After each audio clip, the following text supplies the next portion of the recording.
Praise the Lord. വീണ്ടും ദൈവവചനമായിട്ട് നിൽക്കാൻ തരുന്ന കൃപയ്ക്കായി സ്തോത്രം ചെയ്യുന്നു. സർവ്വമഹത്വം കർത്താവിനെ അർപ്പിച്ചുകൊണ്ട് നമുക്ക് ഇന്നത്തെ ബൈബിൾ സ്റ്റഡിക്ക് തുടങ്ങാം. നമ്മൾ ചാപ്റ്റർ 3 കണ്ടായിരുന്നു. ഒത്തിരി ഒരു അനുഗ്രഹിക്കപ്പെട്ട lots of hidden spiritual truth ഉള്ളൊരു ചാപ്റ്റർ ആയിരുന്നു. നമ്മൾ ഗേറ്റ്സിനെ കുറിച്ചൊക്കെ അതിൽ വായിച്ചു, മനസ്സിലാക്കി. ഇനി നമ്മൾ ചാപ്റ്റർ 4 കാണാം.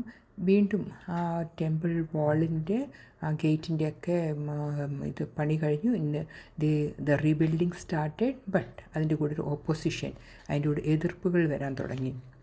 നമ്മൾ ചാപ്റ്റർ 2 കണ്ടായിരുന്നു. സൻബലത്തും തോബിയായും അവരവരെ വന്ന് ഡിസ്കറേജ് ചെയ്യുകയും അവരെ അതിൽ നിന്ന് മാറ്റി, ആ പണിയിൽ നിന്ന് മാറ്റി നിർത്തുന്നൊക്കെ നമ്മൾ കണ്ടു.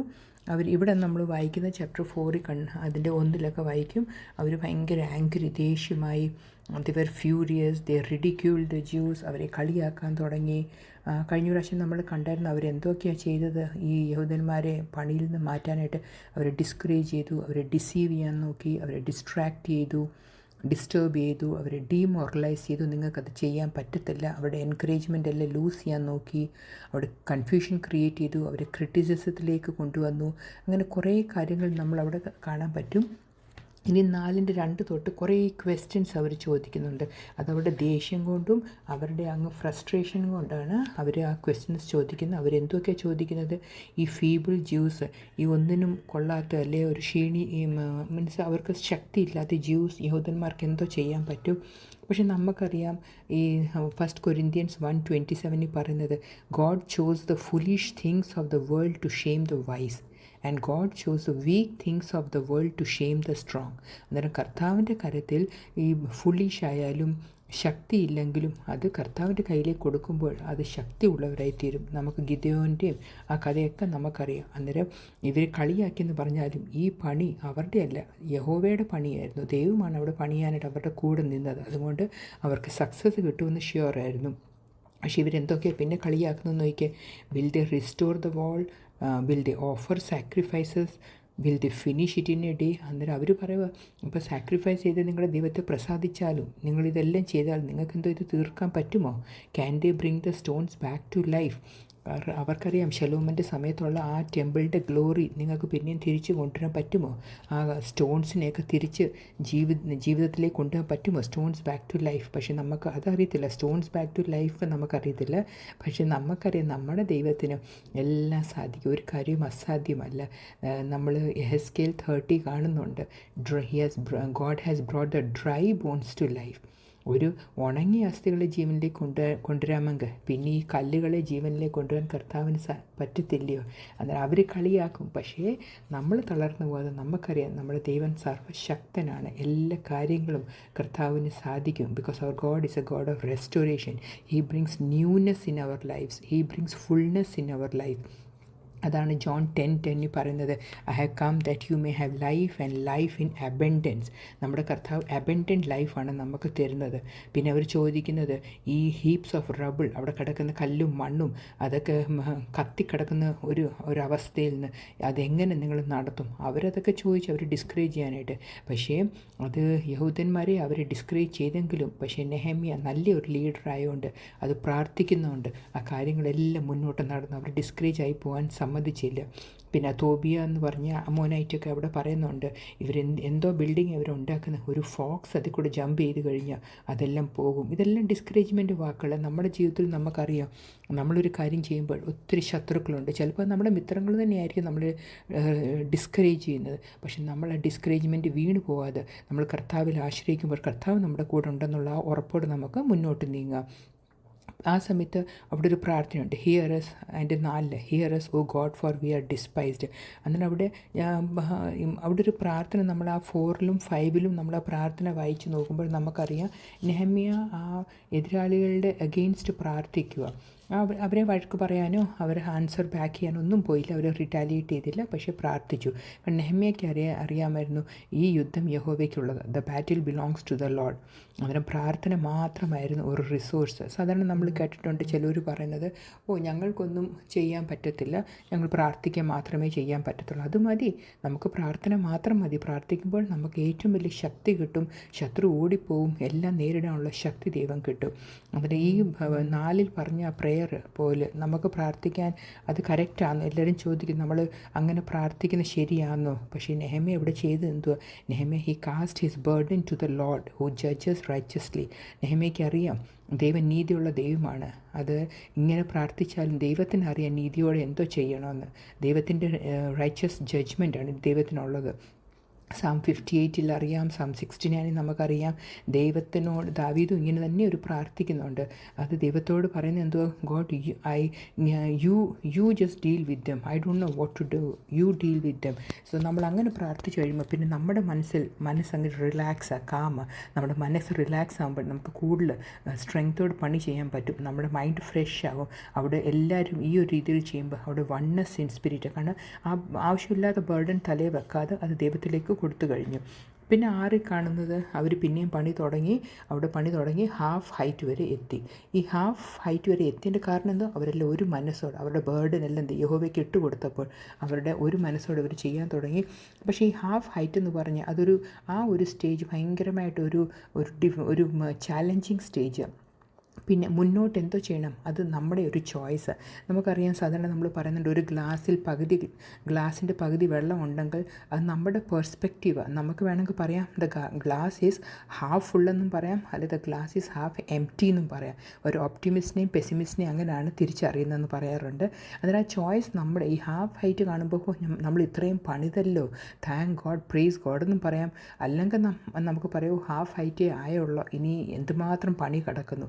ആ ഒരു തോട്ട്, ആ ചോയ്സ് നമ്മൾ എങ്ങനെ ചിന്തിക്കുന്നു അതുപോലെ നമുക്ക് മുന്നോട്ട് വർക്ക് ചെയ്യാൻ പറ്റും. അന്നേരം നമ്മുടെ ജീവിതത്തിൽ നമ്മൾ ഏത് കാര്യം ചെയ്താലും, സ്പിരിച്വൽ കാര്യമാണെങ്കിലും അല്ലാത്ത കാര്യങ്ങൾ ചെയ്താലും, നമ്മുടെ പണി നമ്മൾ നോക്കുമ്പോൾ നമുക്ക് ഒരു പ്രാവശ്യം കൂടി ചിന്തിക്കണം, ഇത്രയും ദൈവം ചെയ്യാൻ സഹായിച്ചല്ലോ എന്നുള്ള ദൈവത്തെ സ്തുതിക്കണം. പിന്നെ 7 and 8 നോക്കുമ്പോൾ അവർ ഒത്തിരി ദേഷ്യപ്പെട്ട് അവിടെ ഗ്യാപ്പ് എല്ലാം ക്ലോസ് ചെയ്തു. ഈ പിശാചിന് ഒട്ടും ഇഷ്ടമില്ലാതാണ് ഗ്യാപ്പ് ക്ലോസ് ചെയ്യുന്നത്. കാരണം ഗ്യാപ്പ് ഉള്ളെങ്കിൽ പിശാചിന് എപ്പം വേണേലും അതിൽ കൂടെ കടന്ന് ഉപദ്രവിക്കാൻ പറ്റും. ദൈവം ആഗ്രഹിക്കും നമ്മൾ ഒരിക്കലും നമ്മുടെ ആത്മജീവിതത്തിൽ ഒരു ഗ്യാപ്പ് പോലും വിടരുത്. പ്രാർത്ഥനയ്ക്ക് ഗ്യാപ്പ് വിടരുത്, കുടുംബ പ്രാർത്ഥനയ്ക്ക് ഗ്യാപ്പ് വിടരുത്. എല്ലാത്തിനും നമ്മളത് പ്രാർത്ഥനയാൽ അത് കവർ ചെയ്യണം. എഹെസ്കേൽ 22:30 നല്ലൊരു വാക്കുണ്ട്, I looked for a man among them who would build up the wall and stand before me in the gap on behalf of the land, so I would not have to destroy it, but I found none. അന്നേരം നമ്മളൊരു gap fill ചെയ്യുന്ന ഒരാളായിട്ട് നിൽക്കണം. ഒരു മിഷണറീസിന് വേണ്ടി പ്രാർത്ഥിക്കുമ്പോൾ അനേക ഗ്രാമങ്ങളിലൊക്കെ ഒത്തിരി ഉപദ്രവങ്ങൾ നടക്കും. നമ്മൾ ഇടയിൽ നിന്ന് പ്രാർത്ഥിക്കണം. അബ്രഹാം ലോത്തിന് വേണ്ടി ഇടയിൽ നിന്ന് പ്രാർത്ഥിച്ചു, ഇല്ലയോ? അന്നേരം നമ്മൾ മറ്റുള്ളവർക്ക് ഇടയിൽ നിന്ന് പ്രാർത്ഥിക്കുമ്പോൾ ആ ഗ്യാപ്പ് ക്ലോസ് ആകുമ്പോൾ പിശാചിനൊന്നും ചെയ്യാൻ പറ്റില്ല. എല്ലാ ഡോറും പിശാചിൻ്റെ അവിടെ ക്ലോസ് ആകും. പിന്നെ അതിൻ്റെ 9 നമുക്ക് കാണാം, but we pray to our God and posted a guard day and night to meet this threat. അവർ പ്രാർത്ഥിക്കുക മാത്രമല്ല, അതിൻ്റെ കൂടെ അവർ ആക്ഷൻ ചെയ്തു.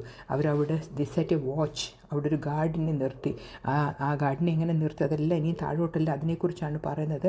നമുക്കറിയാം ബൈബിളിൽ ഒത്തിരി guard your mouth, guard your lips, നിങ്ങളുടെ ഹൃദയങ്ങളെ നിങ്ങൾ കാക്കുക, അങ്ങനെ കുറേ കാര്യങ്ങൾ ഇവിടെ പറയുന്നുണ്ട്. ഇവർ എന്തോ ചെയ്തെന്നുള്ളത് നമ്മളതിൻ്റെ താഴോട്ട് നമുക്കറിയാം. പക്ഷേ നമ്മളതിൻ്റെ മുമ്പ് അവർ 10 നോക്കുമ്പോൾ അറിയാം അവിടെ വേറെ ഒരു പുതിയ പ്രോബ്ലം അവിടെ ഉണ്ടാകുന്നുണ്ട്.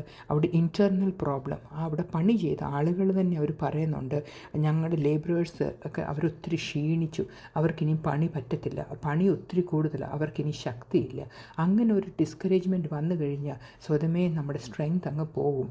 കാരണം ഈ ഡിസ്കറേജ്മെൻറ്റ്, മനസ്സിലുള്ള ഡിസ്കറേജ്മെൻറ്റ് ആ സ്ട്രെങ്ത്തിനെ കളയും. അത് വലിയൊരു അവിടെ പ്രോബ്ലമായിട്ട് തീർന്നു. പിന്നെ അതുകൂടാതെ ലെമനി പറയുന്നുണ്ട്, അവർ നെഹമ്യയുടെ കാര്യമോ പ്രാർത്ഥിച്ച കാര്യമോ അല്ലെങ്കിൽ ദൈവം അവരുടെ കൂടെ ഉണ്ടെന്നുള്ള എല്ലാം ഇടയ്ക്കിടയ്ക്ക് അങ്ങ് മറക്കും. ലെവനി പറയുന്നത് അവരുടെ എനിമീസിൻ്റെ ശത്രുക്കളുടെ കാര്യമാണ് അവർ വിശ്വസിച്ചത്. അതവരുടെ മനസ്സിലോട്ട് അവർ കയറ്റി. ആ ശത്രുക്കൾ അവരെ കൊല്ലുമെന്ന് പറയുന്നുണ്ട്, അവരെ അറ്റാക്ക് ചെയ്യുമെന്ന് പറയുന്നുണ്ട്, അവരോട് പറയുന്നുണ്ട് ഞങ്ങൾ സർപ്രൈസ് അറ്റാക്ക് ചെയ്യും. അതൊക്കെ വന്നപ്പോഴത്തേക്ക് അവർ ഭയങ്കരമായിട്ട് അങ്ങ് തളർന്നു പോയി. അതൊക്കെ അവരുടെ പണിയെ ബാധിച്ചു. പക്ഷേ 13 നെഹമ്യയുടെ നല്ലൊരു ലീഡർഷിപ്പ് ക്വാളിറ്റിയാണ് കാണുന്നത്, ഒരു ഇഫക്റ്റീവ് ലീഡർഷിപ്പ് ക്വാളിറ്റി. എന്തോ ചെയ്തു, അതിൻ്റെ ആ വാളിൻ്റെ ഏറ്റവും ലോവസ്റ്റ് പോയിൻറ്റിലൊക്കെ അവിടെ ഫാമിലീസിനെയും അവിടെ ആളുകളെയും അവിടെ നിയമിച്ചു. അവരെന്തൊക്കെ അവരുടെ കയ്യിൽ കൊടുത്തെന്ന് നമുക്ക് 13 കാണാം. Soared, spare and ബൗസ്. ഇതെല്ലാം അവർ യുദ്ധങ്ങൾ വെപ്പൺസ് അവരെടുക്കാൻ തുടങ്ങി. കാരണം ഇനി അവർ സീരിയസ്ലി അവർക്കൊരു അറ്റാക്ക് ചെയ്താൽ അവരുടെ പണി മുന്നോട്ടുള്ളൂ. അതുകൊണ്ട് അവർ ഈ യുദ്ധങ്ങളൊക്കെ ഈ ആയുധങ്ങളൊക്കെ അവർ കയ്യിലെടുത്തും കൊണ്ട് അവർ പണി ചെയ്യാൻ തുടങ്ങി. എന്നിട്ട് നെഹമ്യ ഇടയ്ക്കിടയ്ക്ക് അവരെ എൻകറേജ് ചെയ്യുന്നുണ്ട്. 14 പറയുന്നുണ്ട്, don't be afraid of them, remember the Lord who is great and awesome, and fight for your brothers and your sisters, your sons and your daughters, your wifes and your homes. പറയുന്നുണ്ട്, നിങ്ങൾ ഇത് ചെയ്യുമ്പോൾ നിങ്ങൾ ഓർത്താൽ മതി, നിങ്ങളുടെ സ്വന്തക്കാർ അവിടെ ഉണ്ട്, അവർക്ക് വേണ്ടി നിങ്ങൾ യുദ്ധം ചെയ്യാൻ പറയുന്നുണ്ട്. അങ്ങനെ 15 ഈ എനിമീസ് ശത്രുക്കൾ അത് കണ്ട് ദി ഷ്രിങ്ക് ബാക്ക്. അവരവിടുന്ന് കുറച്ച് സമയത്തേക്ക് അവർ വിട്ടുപോയെന്നറിയാം. പക്ഷേ നമുക്കറിയാം, ഈ ശത്രുക്കൾ വിട്ടുപോയാലും അവർ എപ്പോഴത്തേക്കും വിട്ടുപോകത്തില്ല. ഈ നമ്മൾ യേശുക്രിസ്തുവിൻ്റെ ആ ടെംപ്റ്റേഷൻ കാണുമ്പോൾ, യേശുക്രിസ്തുവിൻ്റെ ആ ടെംപ്റ്റേഷൻ ലൂക്ക് 4:30 പറയുന്നത്, when the devil had finished all the tempting, ആരാ യേശുക്രിസ്തുവിനെ ടെംപ്റ്റ് ചെയ്ത് കഴിഞ്ഞിട്ട്, he left Jesus until an opportune time. അന്നേരം കുറച്ച് നേരത്തേക്ക് യേശുക്രിസ്തുവിനെ വിട്ടു. അന്നേരം നമ്മുടെ ജീവിതത്തിലും പിശാച് ഇടയ്ക്കിടയ്ക്ക് നമ്മളെ ഓരോ കാര്യത്തിൽ നമ്മളെ ഡിസ്കറേജ് ചെയ്യും. പക്ഷേ നമ്മൾ ആത്മാവിൽ നിറഞ്ഞ് നമ്മൾ ആ ആർമർ ഓഫ് ഗോഡ് നമ്മൾ ധരിച്ചു കഴിഞ്ഞാൽ ശത്രുവിന് ഒന്നും ചെയ്യാൻ പറ്റത്തില്ല. കാരണം ശത്രു പിന്നെയും അലർന്ന സിംഹം പോലെ ആരെ വിഴുങ്ങേണ്ടെന്ന് പറയുന്ന പോലെ എപ്പോഴും 1 പത്രോസ് 5:8 തൊട്ട് 9 വരെ അതിൽ കൂടെയൊക്കെ ശത്രു വരും. പക്ഷേ നമ്മളെപ്പോഴും ഒരുക്കമുള്ളവരായിരിക്കും. നമ്മളെപ്പോഴും ആർമർ ഓഫ് ഗോഡ് ധരിച്ചിരിക്കണം. എന്നിട്ട് പിന്നെ 16 തൊട്ട് ഒരു നല്ലൊരു പ്ലാനാണ് നെഹമ്യയുടെ അവിടെ നമ്മൾ കാണുന്നത്. അവർ പകുതി അവിടെയുള്ള ആളുകളിൽ പകുതി പേര് അവർ വർക്ക് ചെയ്യും, പകുതി പേര് അവരെ വെപ്പൺസ് പിടിച്ചുകൊണ്ട് അവരവിടെ ഇരിക്കും. ഓഫീസേഴ്സിനെ അവിടെ ഇവിടെ എല്ലാം നിയമിച്ചു. കാരണം വാളിൻ്റെ പണി മുന്നോട്ട് നടക്കാൻ തുടങ്ങി. പിന്നെ ആ പണി ചെയ്യുന്ന ആളുകളും ഒരു കയ്യിൽ അവർ മെറ്റീരിയൽ ബ്രിക്സ് ആണോ അതൊക്കെ അവർ ഒരു കയ്യിൽ പണിയുടെ മെറ്റീരിയൽസ് ആണെങ്കിൽ മറ്റേ കയ്യിൽ അവരുടെ ആയുധമാണ് അവർ പിടിച്ചുകൊണ്ടിരുന്നത്. ആ ഒരു പണി എന്ന് പറഞ്ഞു കഴിഞ്ഞാൽ എന്തോ ഒരു സിസ്റ്റമാറ്റിക് വേയിലാണ് നെഹമ്യ പ്ലാൻ ചെയ്തത്.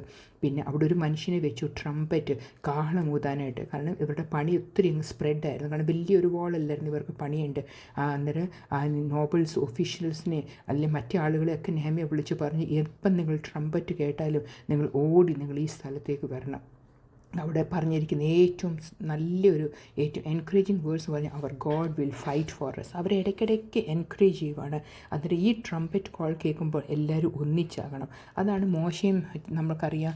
ആ മോശയൊക്കെ അവർ ടാബർനാക്കിളൊക്കെ പണിയുമ്പോൾ അവർ ട്രംപറ്റ് കോൾ വരുമ്പോൾ അവർ കാഹളനാദം കേൾക്കുമ്പോൾ എല്ലാവരും അവരുടെ കൂടാരം എടുത്ത് അവർ വീണ്ടും മുന്നോട്ട് നീങ്ങുമായിരുന്നു.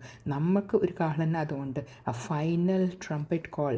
അത് 1 തെസ്സലോനിയൻസ് 4:14 പറയുന്നുണ്ട്, ഒരു ദിവസം ഒരു കാഹളനാദം കേൾക്കും, അന്നേരം കർത്താവ് താൻ എല്ലാവരെയും എഴുന്നേക്കും, മരിച്ചവർ എഴുന്നേക്കും. അത് കഴിഞ്ഞ് ജീവനോടിരിക്കുന്നവരും ശേഷിച്ചിരിക്കുന്നവരും കർത്താവിനോട് കൂടെ ചേരാനായിട്ട് ആ ലോർഡ്സ് കമ്മിങ് നമ്മളെല്ലാം എടുക്കപ്പെടാൻ ആ ഫൈനൽ ട്രംപറ്റിന് വേണ്ടി നമ്മൾ റെഡിയായിട്ട് നമ്മളും ഇരിക്കണം.